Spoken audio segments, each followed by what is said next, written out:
Hello guys, we are back with our next set of lectures. In this series, we are going to start the second unit of advanced database systems, guys. So the second unit completely consists of XML, guys.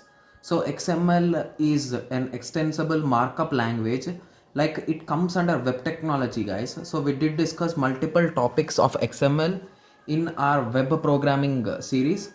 So like few lectures of this chapter, I'll be connecting you directly with those lectures so you can watch them and understand, guys. So these are the few lectures which will be added after this lecture, guys, like introduction to XML attributes, guys. You can skip this, but make sure you watch these three videos, guys.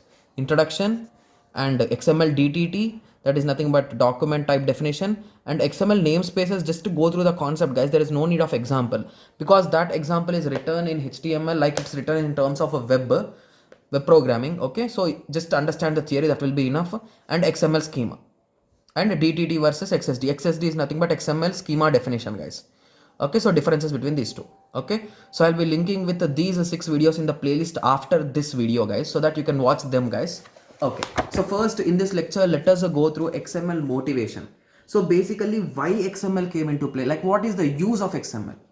Okay, so XML is a language, you can say, or it is a markup language, you can say, which is used to transfer the data or to store the data, guys. So if you want to send the data to a particular database, you can use this XML. So use it to transfer or store the data. Okay, so as we all know that whatever web services, whatever things you use, everything do interchange data among themselves, right? So the popular formats for data sending or data accessing is two, guys, according to me. That is nothing but using XML or using JSON.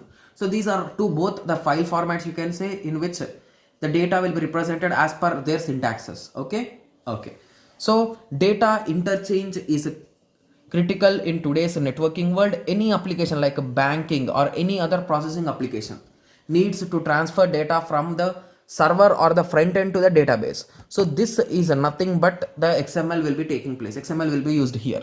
So each application has its own set of standard representation of information. So XML is interchanging format data in current day scenarios. So in current day scenarios, multiple applications are using XML to transfer the data. Okay, so earlier generations format used plain text.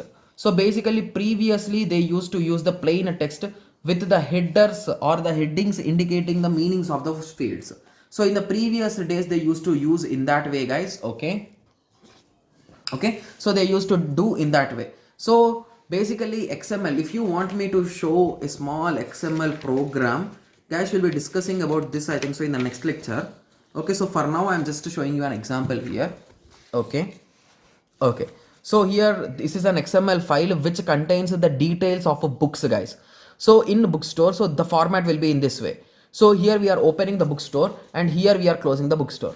So inside bookstore we are writing multiple books. So here the book 1 started and here it ended. Similarly, book 1 and book ended. Book 2 and book 3 started and ended. So here we are writing categories, right? So these categories are nothing but called as attributes, guys. Okay,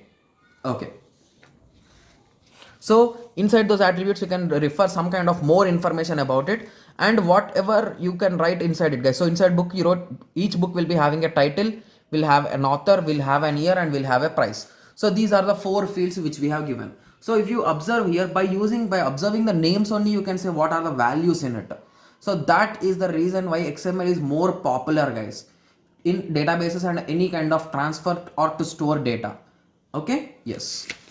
Okay, so XML allow new tags, that is nothing but user defined tags, to define anything. So validating elements can be identified with DTT, that is nothing but DTD, that is nothing but document type definition can be used, or XML schema. So these two are the most common things which are mandated to learn when you are learning about XML and all those things, guys, because XML is a user defined language or user defined tags will be there. So to identify them there should be something, right? So this two are the things which will help you to identify them. Okay, so in the next lecture I'll be directly linking you with these 6 lectures which we discussed previously in web programming, so that you can continue watching them, and after that we will be continuing with the query transformation model, guys. Okay, So query and transforming XML data. Okay, so let us meet in the next lecture. Thank you. Thanks for watching.